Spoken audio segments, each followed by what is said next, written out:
Hola, hola, ¿cómo están? Bienvenidos nuevamente a un capítulo más de Modo Cooperativo, el podcast de videojuegos que nos reúne cada semana con las noticias de la industria, anécdotas y nunca dejando de lado algo del retro que tanto nos apasiona. Y el día de hoy un capítulo donde probablemente vamos a volver atrás en algunas noticias que ya han cobrado más profundidad durante la semana, durante la que vendría siendo casi la segunda semana del mes de octubre. Increíble cómo pasa el tiempo. Y también recordaremos una de las que posiblemente sea, si no la segunda o tercera consola más icónica de la historia de los videojuegos. Ya podrán imaginarse de qué me hablo. Y por supuesto, como cada semana, revisaremos lo que ha sido los títulos que hemos estado jugando durante estos últimos 7 días desde la anterior vez que grabamos. Así que esta semana, como ya dije, los invito a que se sumen a este capítulo y como siempre, revisen las redes sociales, dejen sus comentarios. Aún tenemos limitada interacción con lo que nos escuchan, pero sí hemos tenido un aumento interesante ahí en las escuchas y esperamos seguir así. Que seamos su compañía, como ya dijimos alguna vez, en sus trayectos o incluso, ojalá, cuando estén jugando algún juego que sea más casual. Sería tremendamente interesante poder acompañarlos en esas aventuras, en esos trayectos. Así que, sin más, soy Carlos Escobar y vamos a partir el capítulo del día de hoy.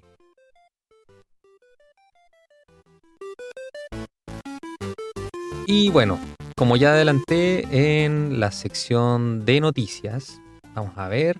Hoy profundizaremos un poco más sobre lo que significa esta venta de EA o Electronic Arts a este fondo saudí. La verdad es que aún esto no está 100% aprobado. Estas cosas siempre se pueden caer a último minuto o retrasarse incluso años, como pasó en alguna oportunidad con Activision Blizzard y la compra de Microsoft. Pero en este caso, Electronic Arts ya aceptó una oferta de dejar de cotizar en bolsa, ¿cierto? Y pasar a manos de este consorcio liderado por Public Investing Fund, PIF, que era una sigla que habíamos mencionado la vez anterior. Este es un fondo de Arabia Saudí, junto con Silver Lake y Affinity Partners. La transacción se valoró, como ya comentamos, en 55 mil millones de dólares, pagándose $210 por acción, lo cual es un 25% más sobre el precio que había antes de que saliera el rumor de la venta. O sea, ya aumentó en un 25% el valor. La verdad es que en los últimos 2 años Electronic Arts ha tenido de todo un poco. En cuanto a ingresos y beneficios, en su año fiscal más reciente, EA reportó 7,46 mil millones de dólares en ingresos y 1,12 mil millones de beneficio neto. Al año previo fueron 7,56 mil millones y 1,27 mil millones en beneficio neto. Es decir, es un negocio grande, pero dentro de todo, lo que dicen los expertos, no soy uno de ellos, con un crecimiento moderado y con una altísima presión a nivel de márgenes, que es lo que más ha sufrido últimamente Electronic Arts. Los éxitos, bueno, la transición de FIFA a EA Sport Football mantuvo un pilar de ingresos deportivos recurrente y firme. Apex Legends sigue siendo una franquicia de altísimo rendimiento en monetización, tiene una base masiva, y en el calendario 2025 tenemos un montón de, no sé si un montón, una serie de títulos en el horizonte. Tenemos, ¿cierto? Battlefield 6, que sale justamente hoy, 10 de octubre. Haremos un análisis probablemente posterior a la salida para esperar un poco que madure también la opinión de los verdaderos expertos, que nosotros también revisamos las reseñas de los expertos en Battlefield 6. No soy uno de ellos, claramente, pero sí lo trataremos de probar. En un momento en el que además Call of Duty está, no diremos en crisis, pero está en una situación difícil. Entonces, como la oportunidad, dicen algunos, que hay una migración de jugadores. Yo no lo veo tan claro. Yo creo que, y podrá corregirme algún fanático de Call of Duty, no es que un jugador de Call of Duty recurrente considere la opción de pasarse necesariamente a Battlefield, quizá incluso quedarse en algún título anterior, esperando a que parches y mejoras posteriores hagan del título algo más asequible o deseable, pero dudo mucho que haya migración real entre jugadores. A lo mejor algunos jugarán a los dos, pero es raro que haya una migración. En la historia no ha ocurrido. Bueno, ¿quién compra este famoso PIF? Ya opera en el mundo del gaming a través de Savvy Games Group, que invirtió cerca de $37.800, $37.800 millones, para posicionarse al país como un hub global en el sector. No sé si se acuerdan que incluso entiendo que este es el mismo consorcio que estuvo tratando de comprar parte de Nintendo. Yo no sé si eso fue exitoso, pero era uno de ellos. Eh, entonces, ¿qué ocurre? Lo que están tratando de adquirir son propiedades intelectuales principalmente, servicios y sobre todo el mundo de los eSports, es donde se quieren meter ellos. Entonces, ¿qué ocurre? Eh, yo en el capítulo anterior había mencionado desde la ignorancia de cuál era verdaderamente el origen de este fondo. Ellos, si bien efectivamente no son expertos en videojuegos, no vienen de la industria, ya llevan varios años invirtiendo en distintas franquicias, en distintas empresas. Y este es como la guinda del pastel, ¿ya? El poder entrar como uno de los dueños mayoritarios de Electronic Arts.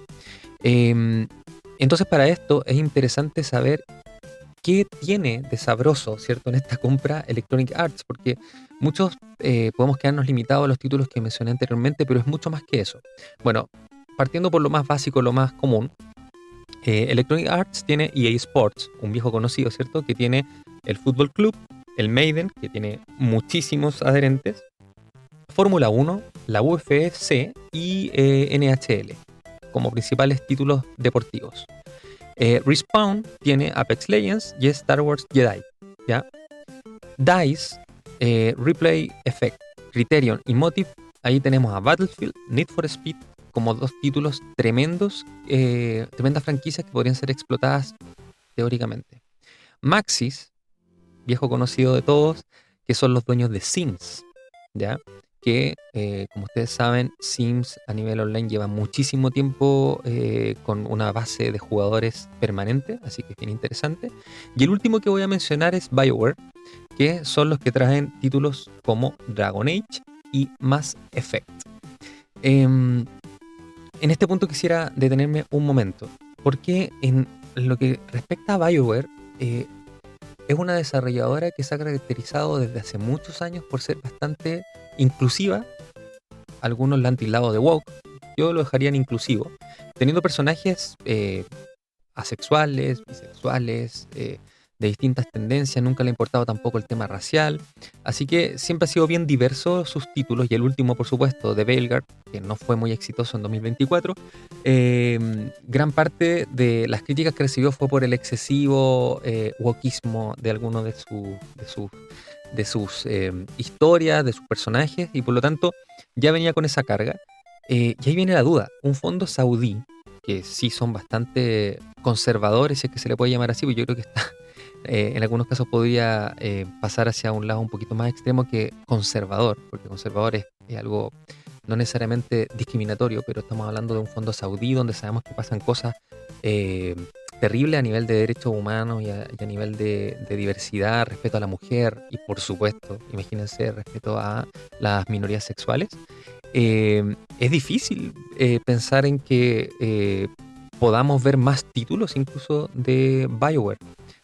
¿Puede ser el final de Dragon Age y Mass Effect? Esa es como una pregunta. Y hay un Mass Effect que entiendo que está en proceso de desarrollo. No sería extraño que algunos de estos títulos no pudieran ver la luz o tuviesen alguna corrección narrativa importante. Em, entonces, como les decía, hay mucha gente que se está preguntando si es que este mundo más conservador, por decirlo suavemente, podría afectar entonces a un montón de títulos que estén dando vuelta. Y, pero también es importante tratar de separar un poco lo que es la propiedad y la operación, ¿ya? Este PIF tiene un objetivo que es aumentar el negocio global, ¿cierto? Y no hay de momento indicios de que puedan intervenir a nivel de vetos temáticos, si es que se quiere decir así, y que en realidad más que nada van a haber filtros a nivel financiero. Bueno, eso es lo que declaran. ¿Ya?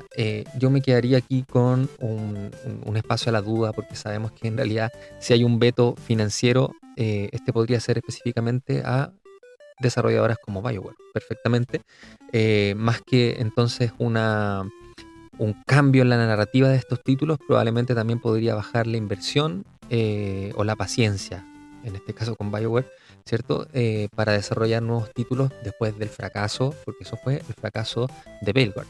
Así que se vienen tiempos difíciles. Yo encuentro que esta venta de empresas tan grandes como Electronic Arts, que si bien no es santo de nuestra devoción a nivel de videojugadores en general, siempre tenemos una mezcla, ¿cierto?, entre el amor por varios de sus sagas, como también la decepción con cómo han tratado varias de ellas también. Han tenido una muy mala muerte algunas de ellas, que ya ni siquiera podemos ver. Em, pero sí sigue siendo una empresa que ha sido parte importante en toda la historia de los videojuegos desde los años 90 al menos. Entonces, em, da un poco de temor el que pueda venir esa nueva etapa donde justamente, como ellos mismos lo dicen, es una empresa que viene a poner límites, ¿cierto? Y a enfocarse en la parte financiera. Y podríamos ver que quizá se privilegien sobre todo estas prácticas que a Electronic Arts le ha ido bastante mal, estas prácticas de pagar por jugar, los loot boxes, ¿cierto? Y orientarse mucho más a videojuegos online, ¿cierto? Y dejar aquellos títulos y esas franquicias maravillosas que están ahí, esas joyas que tiene Electronic Arts, que son títulos que no necesariamente son multijugador, sino que son videojuegos en solitario. Así que bueno, queríamos profundizar levemente en el punto de la venta de Electronic Arts. Y bueno, enlazando con eso, esta semana entonces tenemos Battlefield 6 que sale para PC, PS5, Xbox Series X y Series S. Sale el día 10 de octubre, o sea, cuando se graba este capítulo. Em, es una especie de soft reboot, así lo prometen, ¿cierto? De lo que fue no sé si fracaso, pero este problema que tuvieron con 2042, que no tuvo muy bien. Y ha tenido bastante buena recepción a nivel de beta, así que se está esperando que sea un éxito en su salida. Em, la monetización está mucho más controlada y mucho más enfocada por ahora en lo que tiene que ver con temas cosméticos, ¿cierto? Y que no vamos a confundir esta monetización con transformar este juego en un pagar por ganar, ¿cierto? Que es lo que ya estamos hartos en bastantes títulos. El otro título interesante que sale hoy 10 de octubre es Little Nightmares 3, que sale para PC, PlayStation, Xbox, Switch 1 y Switch 2. Bastante interesante el modo cooperativo en línea que trae. Nos da la posibilidad de jugar en línea tanto con amigos como con la inteligencia artificial. Ahí han habido algunos comentarios eh, que es una compañía correcta, pero no es para nada perfecta. Ya han habido hartos comentarios respecto a cómo funciona este compañero de inteligencia artificial en el juego. Este juego es principalmente un juego de puzzles y plataformas, ¿cierto? Que combina también este como terror que está más que nada por estos saltos que te genera, ¿cierto? A nivel sonoro, estos silencios, esta tensión que genera una experiencia bien interesante. Eh, Hubiese sido interesante también que hubiese salido más cerca de Halloween. Yo creo que habría sido mucho más exitoso el lanzamiento de Halloween, o a lo mejor alguna oferta para Halloween. Podría ser. No es un juego que reinvente nada, solamente es una consolidación, ¿cierto?, de este juego con un sello en el cooperativo, una mejora interesante también ahí, que debería ser lo que más nos va a favorecer. Y bueno, he seguido recopilando alguna información respecto a lo que fue el lanzamiento de Super Mario Galaxy 1 y 2 Remastered. Em, He visto algunos videos más respecto a estas mejoras que traía respecto a su versión original. Y la verdad es que sí, consolido mi apreciación que si bien, en resumen, la gran ventaja es que dejamos de ver estos bordes de sierra en todos los polígonos que sobre todo se desnudan en los televisores modernos, ¿cierto? A nivel gráfico respecto a las versiones de Wii. La verdad es que fuera de eso no hay realmente, si ustedes se fijan bien, mejoras de texturas que era lo que prometían, sino que, claro, con la misma definición y la potencia gráfica que puede dar una Nintendo Switch 2 en este caso, efectivamente vemos más claramente texturas que ya estaban ahí, ¿ya? Pero no es una reinvención o una mejora significativa a lo que fue las versiones de Wii. En lo personal, sigo pensando que es excesivamente caro para hacer solamente un remaster con el mínimo esfuerzo. Pero sí, una recomendación a los que nunca jugaron Mario Galaxy en la Nintendo Wii. Esta es la versión que deberían jugar. Deberían intentarlo. Algunos críticos por ahí han encontrado fallas significativas a la hora de jugar en modo portátil, porque efectivamente el juego siempre fue pensado para jugar con las, no se llama Android, con el Wiimote. Por lo tanto, se hace bastante incómodo la utilización, sobre todo de este cursor que tenía el juego para eh, poder tocar las estrellas, ¿cierto? Se hace muy, pero muy incómodo en modo portátil, porque hay que mover la consola, ¿ya? Lo cual es bastante incómodo estando en cama, o tocar la pantalla, lo cual se hace mucho más raro el estar jugando, controlando a Mario, controlando la cámara y además tocando la pantalla para poder tocar algunas estrellas. Así que fragmentos de estrellas, creo que era.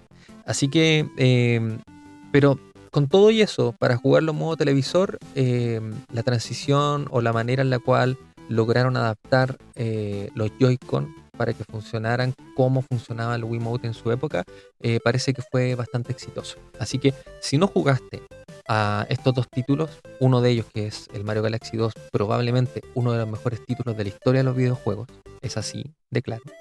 Esta es la oportunidad, esta es la consola donde deberías jugarlo. Si tienes la oportunidad de jugarlo en Switch 2, va a ser una experiencia mucho más satisfactoria. Recordemos que la Nintendo Wii no funcionaba en alta definición y los televisores modernos de hoy, como les decía, desnuda mucho más esas fallas o, más que fallas, esas falta de prolijidad que nos daban los polígonos, ¿cierto? Los bordes de los personajes, los bordes de los objetos para Nintendo Wii.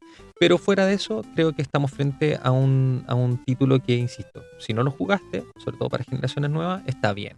Está bien y probablemente estén dispuestos a pagar lo que está costando este juego, que es casi como un juego AAA nuevo de Nintendo.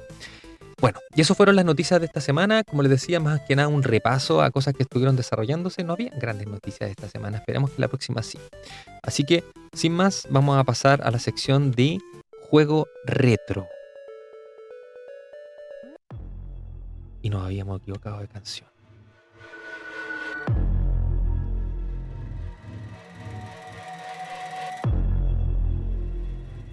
Y en esta semana, en la sección retro, vamos a recordar, insisto, creo que una de las mejores consolas de la historia de los videojuegos.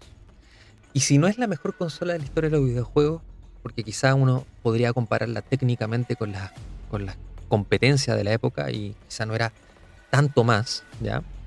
Sí revolucionó la industria y sentó las bases de lo que venía posteriormente e incluso em, fue capaz de sentar las bases de lo que tenían que hacer viejas conocidas como Nintendo en el futuro. Fue la que enterró, creo yo, el formato cartridge en los videojuegos de la época. Estoy hablando de PlayStation 1. PlayStation 1, consola que sale a principio de los años 90, aunque algunos la llegamos a conocer aquí bastante tarde, no fue en los primeros años. Estamos hablando de 1993, 1994, cuando probablemente yo estaba adquiriendo recién mi primera Super Nintendo. Esto es terminando la Guerra Fría. Internet recién se formalizaba el formato World Wide Web en 1993. En la radio, en esa época, escuchábamos a Nirvana y Pearl Jam como los dominadores de la industria musical. También teníamos el auge del hip hop y MTV estaba también en todos los televisores, en todas las casas, por lo menos en algún momento del día sintonizábamos MTV, que era música pura, conciertos y contenido bastante más valioso que el que podemos ver hoy en día, lamentablemente. En política, en la caída del bloque soviético, emergen las nuevas democracias en Europa del Este y, esto está súper enlazado con esto, en tecnología empieza a madurar el CD-ROM, lo empezamos a ver ya en computadoras, lo empezamos a ver obviamente en reproductores de música y por primera vez lo vemos también en la industria del videojuego de manera sostenible. Experimentos previos obviamente a esto fue lo que fue esta asociación fracasada entre Nintendo y Sony en lo que es el formato CD-ROM. Sony había colaborado, ¿cierto?, con Nintendo para desarrollar este como adicional, este add-on de CD-ROM para la Super Nintendo. En ese intento se rompió esta alianza de manera sorpresiva porque Nintendo en la época firmó con Philips y dejó fuera a Sony, que había apostado muchísimo por este proyecto. Esta traición fue, dicen, el motivo de que Sony intentara crear su propio prototipo de consola basándose en este proyecto de CD. Esto también puede explicar por qué el salto que hay entre la Super Nintendo y la PlayStation fue pasar del 16 al 32 bits. Cuando ya habían proyectos de 64 bits, Sony apuesta por el 32 bits. No es un salto tan brutal. Y por supuesto también para los más fanáticos se dice que efectivamente incluso el primer mando de PlayStation es una copia exacta de las dimensiones y proporciones de un control o un mando de Super Nintendo. La fecha de lanzamiento oficial fue el 3 de diciembre de 1994 en Japón y luego el 9 de septiembre de 1995 en Estados Unidos. El hardware que contenía era una CPU MISP R3000A que daba 33 MHz con un coprocesador geométrico, una GPU con transformaciones 3D verticales y efectos de textura. En almacenamiento soportaba un CD-ROM de 650 MB aproximadamente y en la época no había almacenamiento dentro de la consola, almacenamiento interno. Lo que sí existía era algún tipo de memoria adicional. En memoria RAM tenía 2 MB de RAM principal y 1 MB de VRAM y más 512 de memoria de sonido adicional. En sonido tenía 24 canales y un soporte de audio de CD y efectos digitalizados. En los medios, un lector óptico de 2 por, imagínense, en algún momento llegamos a los lectores de 36, no sé si se acuerdan, 52 incluso. Controles DualShock, un pad estándar que tenía 4 botones y 3 botones frontales, no tenía memoria interna y los juegos podían utilizar estas famosas memory card de 128 kilobytes. A nivel gráfico tenía polígonos 3D pre-renderizados. Esto es interesante porque no era realmente un 3D como el que nos ofrecía o nos ofreció posteriormente la Nintendo 64. Estos eran polígonos 3D que estaban pre-renderizados con sprite. O sea, más o menos similar a las técnicas que ocupaba Super Nintendo, pero en una potencia infinitamente superior. En competencia al lanzamiento estaba en Japón la Sega Saturn de 1994 y la Super Nintendo y la Sega Genesis, que estaban en etapa de transición. El formato que traía era el formato CD que ya mencionamos, que era muchísimo más barato de producir y con también al menos unas 6-7 veces más capacidad de almacenamiento que la que daba cualquier tipo de cartucho de la época. A nivel de licencias, Sony jugó la apuesta a una mayor cantidad de apertura en las licencias y el número de desarrolladores que trabajaban con ellos. En marketing era muchísimo más agresivo porque se presentaba, no sé si se acuerdan, como una consola para adultos. ¿Ya? Trató de posicionarse en ese lado, que es más o menos la estrategia que en algún momento siguió Sega cuando competía con Nintendo. La recepción de la crítica fue, aclamada, esa es la verdad, por esta versatilidad y este músculo 3D que presentaba que no se había visto antes. En 1996 llegó a vender 1,5 millones de unidades en Estados Unidos solo ese año.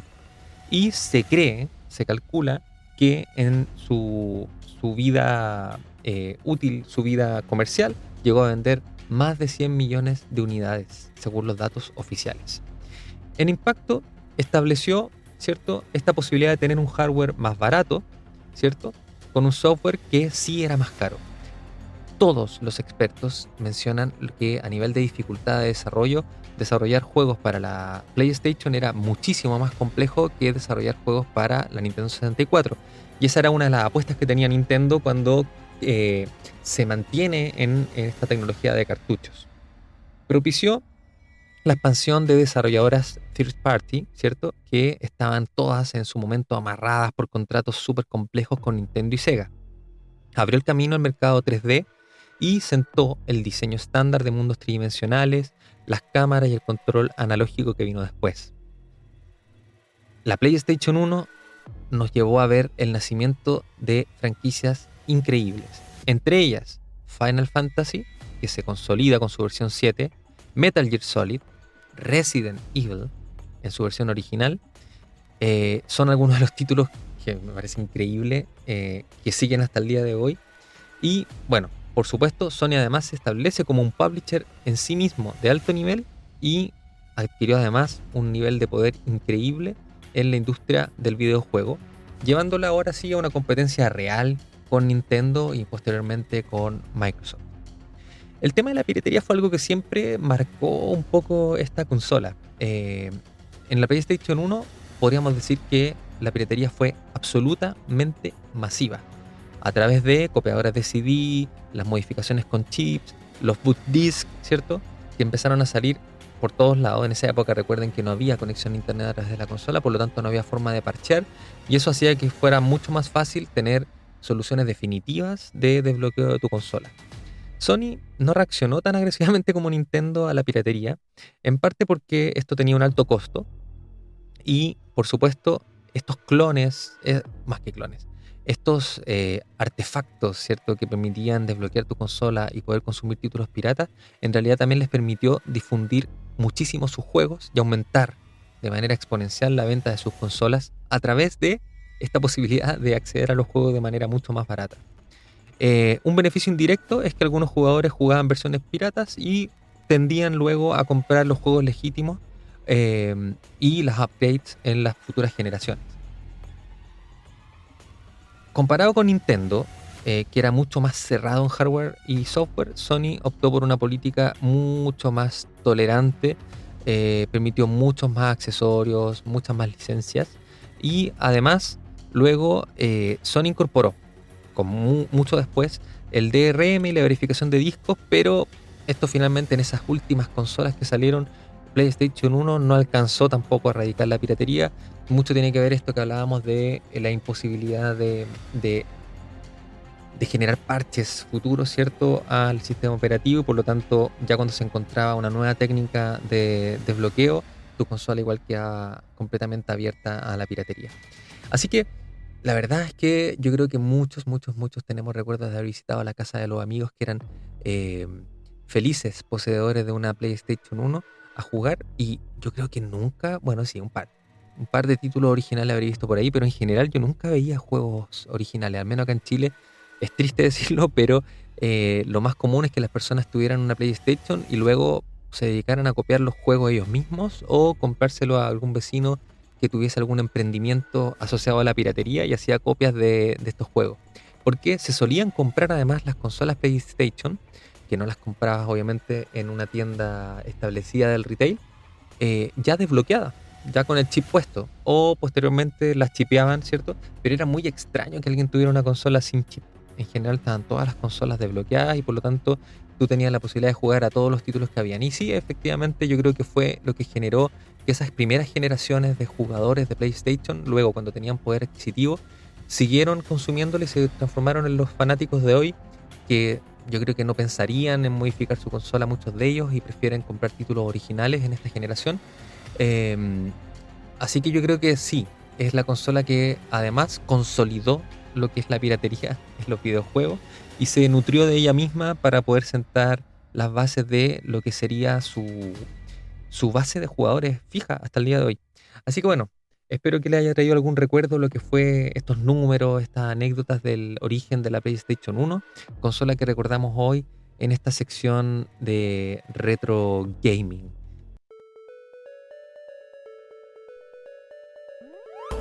Y bueno, ahora vamos a la sección final. Aquí estamos jugando esta semana de viernes 10 de octubre. Por fin inicié Death Stranding 2. La verdad es que pensé que me iba a generar algún tipo de conflicto haber jugado al 1 tan cercano al 2, pero no, todo lo contrario.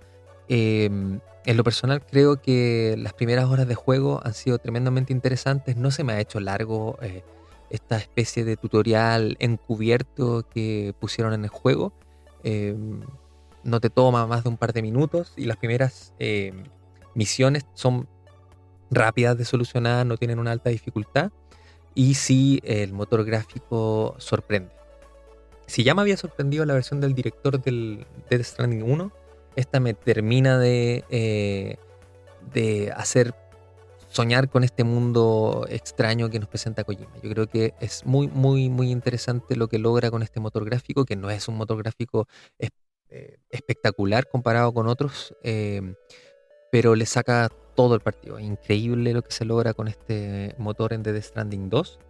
Eh, bueno, comentarles un poco en específico, sin dar spoiler. Creo que sí, es la continuación natural del otro juego, ocurre unos meses después, creo, ni siquiera un año, eh, un par de meses después del final del primer juego, del cual no voy a mencionar obviamente en cuál es el desenlace, pero me parece tremendamente interesante, a rato incluso emocionante ver lo que ocurre después de eso. Eh, Creo que la historia va pintando para bien, los mapas, la interacción con el entorno es mayor, los cambios climáticos hacen que sea mucho más realista también lo que uno está experimentando en el juego. Y en la práctica, bueno, a nivel jugable creo que es muy similar. Sí mejora, las pocas batallas que he tenido mejoran bastante respecto al uno. El uno tenía como una especie de dificultad propia del juego que se daba por quizá más que por como un soul, ¿cierto? Que tiene una dificultad que es propia del género. En el caso de Death Stranding era como una dificultad que se daba por quizá por lo torpe de algunas mecánicas, me atrevo a decirlo de esa forma, pero que uno las podía perdonar, ¿ya? En esta oportunidad creo que se pulen bastante algunas de estas mecánicas, insisto, de batalla, a nivel de disparo, a nivel del combate cuerpo a cuerpo, creo que mejora mucho. Creo que mejora mucho, lo hace mucho más agradable jugar, no necesariamente más simple. Algunos criticaban este tema de que probablemente esto podría hacer que fuera un juego más fácil, eh, aunque yo no entiendo por qué piensan que sea fácil lo hace un peor juego, pero eh, se me ha hecho más fluido el poder batallar. No sé, no estoy seguro, no he investigado, pero al parecer también, incluso creo que al momento de disparar a algunos personajes me es un poco más difícil y más realista a nivel de dificultad no en matar, pero ustedes entienden, en aturdir a un contrincante, me parece que está mejor logrado en lo personal. Em, También las transiciones entre mundos, entre recuerdos, también se me ha hecho mucho más agradable. También está más asequible el adelantar o saltar ciertas cinemáticas. Antes tenía un tiempo que tenías que consumir de ciertas videos, ciertas cinemáticas repetidas una y otra vez, y que a pesar de que las podías saltar, tenías que esperar unos segundos. Ahora es todo mucho más rápido. Yo creo que también adaptándose un poco a lo que son los videojuegos hoy en día, ¿ya? Así que ha sido una experiencia bien, bien positiva. Sé que Death Stranding en sí, Death Stranding 2, ha tenido como críticas divididas a nivel de gamers, pero yo al menos hasta el momento, y si te llevo apenas, no sé, unas 5 o 6 horas, lo he pasado muy bien jugándolo. Y también quiero consumirlo lentamente como lo hice con el primero, o quizás incluso más lentamente para irlo disfrutando. Y ojalá terminar todas las misiones secundarias porque son muy entretenidas, la verdad. Eso. A nivel de jugabilidad, el mapa se me hizo ligeramente también más fácil y fluido de poder trazar tus rutas, más simple, si es que se quiere. Em, Así que bien, vamos a ver cómo va evolucionando. Todavía conozco muy poco de los personajes y de la nueva historia, así que les voy a ir contando cómo me va. Pero creo que es altamente recomendable. Pero sí hay que jugar al primero. No intentes jugar el 2 sin jugar el uno. Yo creo que algunos por ahí escuché que decían que se podía jugar. Yo no estoy de acuerdo. Más allá de que haya un pequeño resumen, siento que debes vivir el uno para poder jugar al 2. Y la verdad es que no es un juego que envejeció mal para nada. Entonces es muy recomendable jugar al uno. Y la próxima semana va a llegar Pokémon ZA.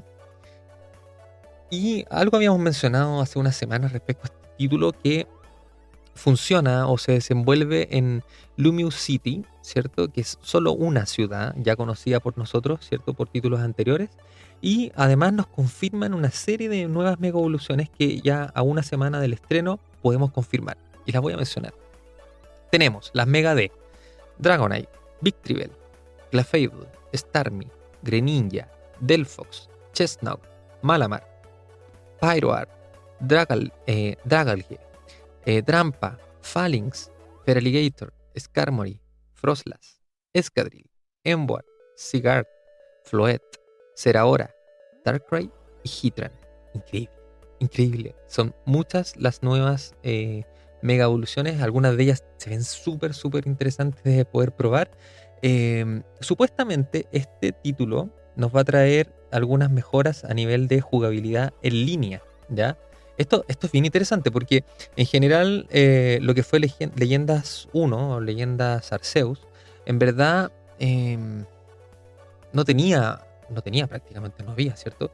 Jugabilidad online, todos los Pokémon que tú podías atrapar, en realidad la crianza era algo bien básico, no valía la pena preparar un equipo competitivo porque no había con quién competir prácticamente y con lo mínimo que podías mejorar te bastaba para poder terminar el juego. En este caso se debería apostar mucho más, según dicen las filtraciones, a un modo online que le llaman Online Arena, con intercambios de entornos y eventos globales que deberían sincronizarse al momento de su lanzamiento. Ojalá, ojalá, yo creo que sería bien bueno, sobre todo por lo que se ve de esta mecánica mucho más fluida, rápida, nueva de combates, que podría ser el futuro quizá de la saga principal, que eso lo habíamos también conversado en un capítulo anterior. Vamos a ver qué nos trae Pokémon ZA, que ya está a menos de una semana de su lanzamiento, que no nos decepcione, que de verdad sea como fue en su momento Leyendas Arceus, que fue un refresco total. Incluso fanáticos, no fanáticos de la saga lo jugaron y les pareció interesante terminarlo. Lo encontraron fluido, fácil de jugar, entretenido. Una historia tampoco muy profunda, pero con un poquito incluso más de sentido que las últimas historias de Pokémon, que son casi una parodia. Yo creo que el último Pokémon Escarlata, a ratos cuando lo juego, que lo hago más que nada por fanatismo y por completar la Dex, a ratos parece como una parodia del juego original. No sé si le pasa a alguno de ustedes este mismo fenómeno, pero a mí en lo personal me pasa eso. Creo que es un título que se queda muy, muy corto respecto a lo que uno esperaría de una saga tan, tan lucrativa para Game Freak y Nintendo. Pero bueno, en eso estábamos esta semana, así que vamos a ir ahora al cierre.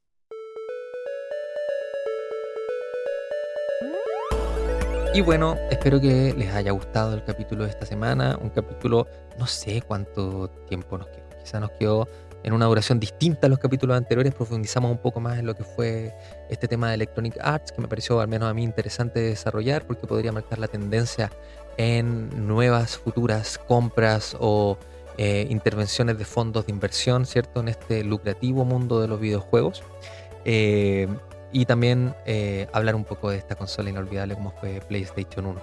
Por favor, interactúen con nosotros en redes sociales o en las mismas plataformas donde nos estén escuchando. Ya saben, estamos en Evox, estamos en Spotify, estamos en Apple Podcasts, estamos en YouTube Music. Creo que se me quedan incluso algunas que ni siquiera yo conozco, porque en realidad uno selecciona ahí para publicar en todas, ojalá. Así que déjenos sus comentarios para poder mantenernos ahí en contacto, empezar a armar comunidad, quizá ir desarrollando temas específicos.